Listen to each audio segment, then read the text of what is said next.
Currently meeting with officials, White House officials, and the Department of Energy. And so, look, I think the president thinks that he is standing up for the American people and making sure that oil companies are passing on the savings that they're getting to consumers. And we have said that time and time again. And this is something that the president thinks it's important to use his platform to do so. Thanks, Corinne. Can you give us, I know you're not going into the week ahead, but for the weekend, President Biden is in town. He's going to the Congressional Black Caucus dinner tomorrow night. Are there other things he's doing this weekend, anything related to the hurricane that he's planning to? Well, he is getting regularly, daily updated on Hurricane Ian. As you've heard him say many times, if we have anything else to share, we certainly will. As I mentioned, Administrator Criswell is in Florida, so when she, either before she gets back or when she gets back, she certainly will give the president an update on what she saw on the ground. So that'll be very important. And she has spoken to him many times, multiple times this week. So again, he'll get a daily update as he has been for the past week or so on both Hurricane Fiona when that was happening and currently with this hurricane. And we will have more to share if there's any other calls that he makes on the ground with officials as well. The other thing I wanted to ask was you had said the other day that Jackie Walensky's family was going to be here today for a bill signing. Has that happened? Is it happening? It wasn't on the schedule. So. Yeah, and as you all know, we don't put every bill signing on the schedule. As you can imagine, this is a personal moment that the president was doing. Like I mentioned in the briefing a couple of days ago, and as you just stated, the president has been looking forward to hosting the late representative's family and other lawmakers to honor her legacy. And he is signing the bill naming a post office in her memory, and that is happening. It was happening when we started the briefing, so I haven't gotten an update on how that went. But clearly, this is an important moment for her family, and so I can give you a little bit of who was in the meeting so that you all know. It included the late representative's husband, mother, brother, staff, and several bipartisan members of Congress, Speaker Pelosi, Minority Leader Kevin McCarthy, Representative Jim Baird, Representative Jim Banks. So this again happened while I was coming to the podium, and as you know, the majority of bill signings are not necessarily always done in public, and so this is that example as well. So Kevin McCarthy was here for the bill signing. Is that the first time has he met? I don't have a kind of a data or on how many times he's been here, so I actually can't speak to that at this time. But he was here for this particular bill signing. We have to remember that the issue that she fought so hard for on ending hunger, ending child hunger, and specifically has been an issue that's been bipartisan, and that's what we saw a couple of days ago from that summit. Okay. Yeah, thank you. The Education Department yesterday tweaked some eligibility issues with the student loan forgiveness plan that basically say the borrowers with federal loans that are owned by private banks are now ineligible. It will affect perhaps 770,000 borrowers. I've also seen a couple million. Just curious, is that a disappointment for the White House that you have to make this change seemingly around some legal issues? And could there be future changes before applications are made that could narrow eligibility further, or is the plan final now? So first, I just want to make sure, because I know this was out there, that the number of borrowers impacted or change in this change is much smaller. I know there was a number of millions, but it's actually much smaller. So our goal from day one has always been to deliver relief to many borrowers as possible, as quickly as possible, and this change helps us achieve that. So we will continue to make sure we zero in on that. Look, the Department of Education continues to explore alternative ways to provide relief to those borrowers with commercially held loans. I do want to say that when you think about what we're trying to do, right? We're trying to give relief to everyday Americans, right? We're trying to give relief to working families. We're trying to give relief to working Americans. And the fact that you see folks out there in Republican states that are making it very hard for us to do that, for us to give a little bit of a breathing room to working Americans, I think it's really unfortunate, because what we are doing is actually popular with Americans. What we are doing is actually giving Americans an opportunity to put money down on a house, an opportunity to start a family. And so that is what, unfortunately, we're seeing that these red state Republican officials are doing. And remember, this is going to help 40 million Americans who truly, really need just a little bit more space. Do you anticipate, though, that the plan is now final, or could there be other modifications like this before the... So I don't want to, I can't speak to that. What I can say is we're going to do everything that we can to explore alternative ways to give relief to those borrowers, these particular borrowers that you were asking me about, that are with commercially held loans. And so we're going to do everything that we can. The Department of Education is going to do everything that they can. Again, this is about giving relief, a little bit of breathing room, some extra kind of opportunity for folks to really, be able to get that house again, to start that family. And so that's what we're going to continue to focus on. I think I have to go. I'm getting but I'll see you all next week, and we will have a week ahead as soon as we can. Thanks, everybody. Thanks.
Hispanics have made and continue to make for our great nation.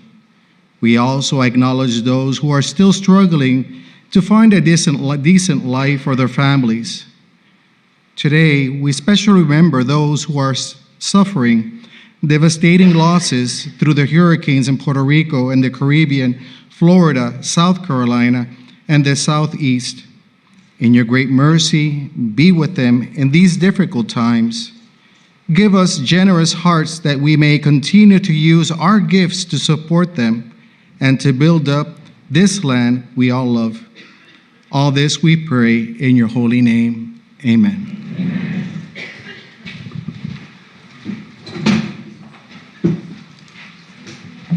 Thank you, Chaplain. I know that all of our hearts are with those who are affected by the hurricanes. So, good afternoon.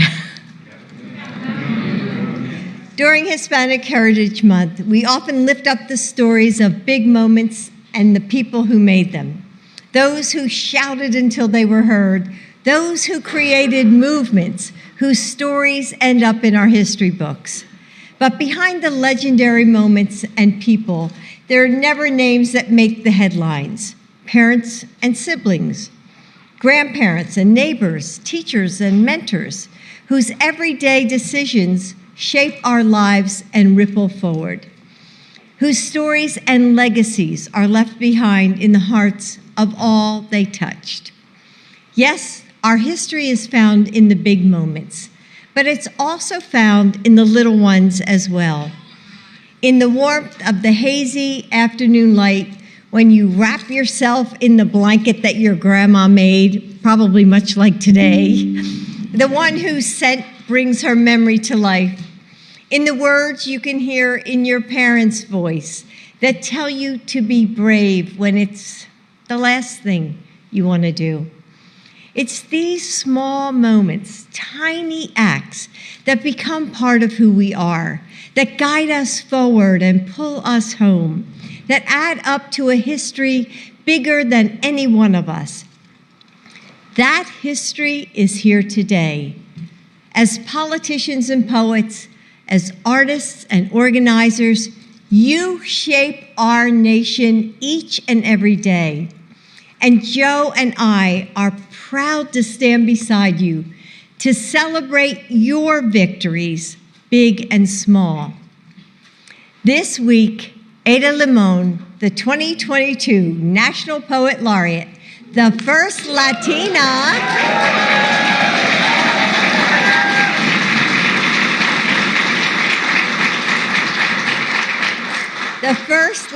National Poet Laureate, helped me host an event here for student poets.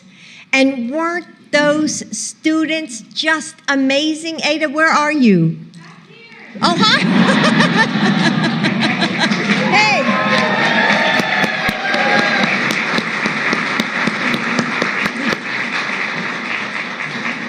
Okay, who put her in the back? And what I love about Ada's poetry is how she sees the sacred in the mundane moments of our lives. In her poem, Dead Stars, she writes, "Look, we are not unspectacular things. We've come this far, survived this much. What would happen if we decided to survive more, to love harder?" Beautiful, right?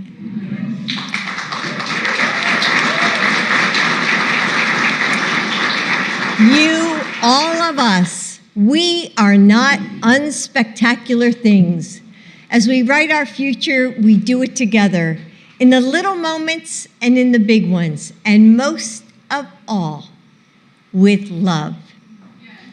So thank you for joining us today and welcome to the White House.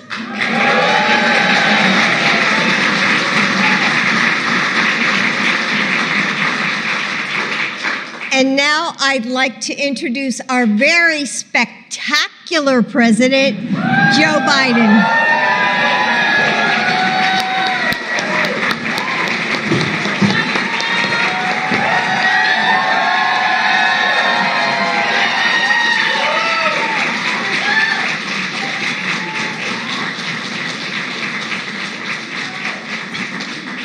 Bless me, Father, for I'm about to sin. How in the hell do you follow that? She's better at everything. And I know that all our hearts are with those affected by the hurricane today. We've mentioned that before, but it's real. I've been constantly on the phone for the last week with every local official, the governors, both states.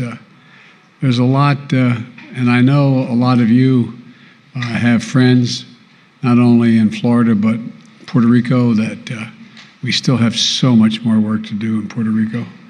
And this reception falls on very, very difficult times. A lot of you probably have friends that are in the midst of the eye of these hurricanes and the flooding, and they're in our prayers. You know, I gave an update to the country about where things stand today. We're doing everything we can in search and rescue, recovery and rebuilding, and I'm committed, and the country's committed, to do whatever it takes, as long as it takes. We're going to be there. Jill and I also want to thank you for being here today. You reflect the best our nation has to offer: public servants, advocates, artists, innovators, organizers, labor leaders. And I want to recognize our congressional partners who are here today. Pete, where are you? The vice chairman of the... There you go, Pete. I didn't see you there. Good to see you, Pete. The vice chair of the House Democratic Caucus, Raul, chair of the Hispanic Black Caucus. There you go, Raul. Good to see you, man. Hiding behind. Earlier this month, I attended the annual dinner of the Congressional Hispanic Caucus Institute, along with so many of you here today. And it was a powerful night celebrating pride and possibilities, heritage and history. And that's what I see in all of you in this room tonight. You're proof that Hispanic history is American history. It's American history. As a matter of fact, as they say now, y'all were here before we were. I'll never forget, I won't get into that, but our ambassador to Mexico, good friend, former governor, I remember talking to him and he's saying, I was saying, well, I know you're doing such. I said, look, he said, my family's been here for 400 years. Because the history that beats in the soul of our nation and that lives in the dreams of those who've only just arrived, a legacy of families who've been here like the ambassadors for generations. And for that reason, Congress should take action to honor the Latino community and women with their own museums in the National Mall. It's time. As a reflection of the important role each plays in the fabric of our nation, in moments big and small, America is about how we choose to see one another. And we choose to treat everyone with dignity and respect that they deserve. That's what we're about. That's the vision, America, the vision that we have to choose together. And that's why in the depths of the pandemic, we fought to pass the American Rescue Plan, expanding the child tax credit, slashing poverty over 40% among Latinos at the lowest rate on record. Under the Secretary Cardona, we safely reopened our schools, and absolutely necessary for all of our kids, including the 1 in 4 children in public schools that are Latino. 1 in 4, 25, almost 26%. Tell those who have a different view of us to hang on, man, we're coming. Look, and we're canceling $10,000 in student debt, $20,000 you had a Pell Grant. For tens of millions of Americans making less than $125,000. And look, that means millions of Latino student borrowers with federal loans will see the debt forgiven. A game changer. It'll be a game changer. And under Secretary Becerra, we've helped more Latinos gain health insurance than ever before. And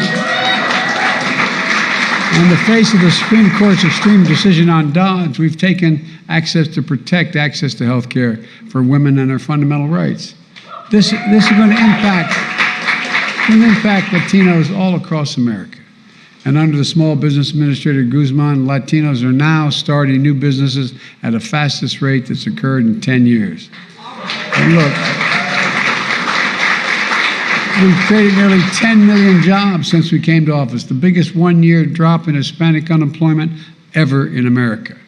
And together, with members of Congress here, we also passed the infrastructure law to modernize roads, bridges, ports, public transit, just to replace poisonous lead pipes so every child in America can drink water out of the faucet or at school at the fountain and have clean water. Look, folks, these are basic things, but this is the United States of America, for God's sake. And we passed the historic Inflation Reduction Act, slashing the cost of prescription drugs, health insurance, home energy, and finally making big corporations begin to pay their fair share a little bit. And the law makes the biggest climate investment ever. Bringing environmental justice to the front line and bringing environmental justice to the front line and fence line communities. Look, along with Secretary Mayorkas, I'm also committed to fix the immigration system for good.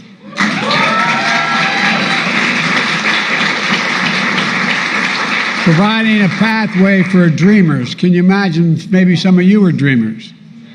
It's like, I don't know what people expect to say when your mom's taking you across the Rio Grande and say, no, Mom, I'm staying here.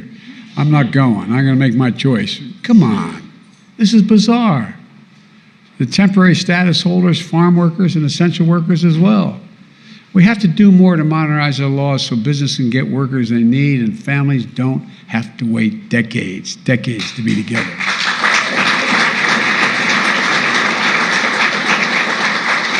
A few days after the massacre in Uvalde, Texas, Jill and I visited the school's memorial. Spent over 4.5 hours with the family members. We stayed and spoke to every single family member in that room. We attended service at Sacred Heart Catholic Church. Just as we were leaving, a grandmom, as we were leaving the church, who had lost her granddaughter, gave me a handwritten note that I didn't get a chance to read in the aisle till I got out of church. And it said, Mr. President, please erase the invisible line that's dividing our nation. Erase the invisible line that's dividing our nation. Whether it's for the people of Uvalde or El Paso or the places that never make the news, together with you, we are going to erase that invisible line. We have to do that. There's no option. Together we passed and signed the first meaningful gun safety law in 30 years. Now we're not stopping there. I'm coming back. We are going to ban assault weapons again. I did it once and I'm going to do it again. Let me close with this. I've always said America is defined by one word. When I've spent more time with Xi Jinping than any world leader has. We were in the Tibetan Plateau, he and I, and he turned to me and I had an interpreter and he had a simultaneous interpreter as well. And he looked at me and said, can you define America for me? I said, I can. In one word, possibilities. Anything's possible here. Anything.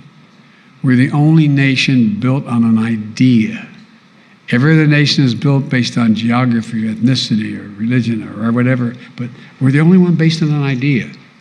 We've never fully lived to the idea, or lived up to the idea. We've never walked away from it. We hold these truths to be self-evident, that all men and women are created equal, endowed by their Creator with certain inalienable rights, life, liberty. We say it all the time, but that's who we are. That's the nation. We are a nation of immigrants, a nation of immigrants. And the possibilities that exist are no more evident anywhere than in the Hispanic community in the United States. I mean it sincerely. Think about it. Nowhere more evident courage and character that reflects who we are as a nation, a great nation, because we are good people. We are good people. So all I want to say is God bless you all. May God protect our troops, and I hope you enjoy the reception, and let's go get them, okay? Thanks. There's food at the other end. We have food at the other end? We have food the other way, right? I think so, You can stay here and not eat, or you can go down the hall the other end, there's food. Again, oh, by the way, I just want to say this again. Think about it. Think about it. Not a joke. When in American history has there been a circumstance, can you turn this mic on for me? When in American history has there been a circumstance where one ethnicity has the potential to have such a profound impact on the direction of a country? Not a joke. 26% of every single child who's in school today speaks Spanish. 26%. We've had large waves of immigration before. But the thing is, you just have enormous opportunities to make this country so much better. And I really mean it. I really mean it. And so, as my father would say, let's go get them. Thank you.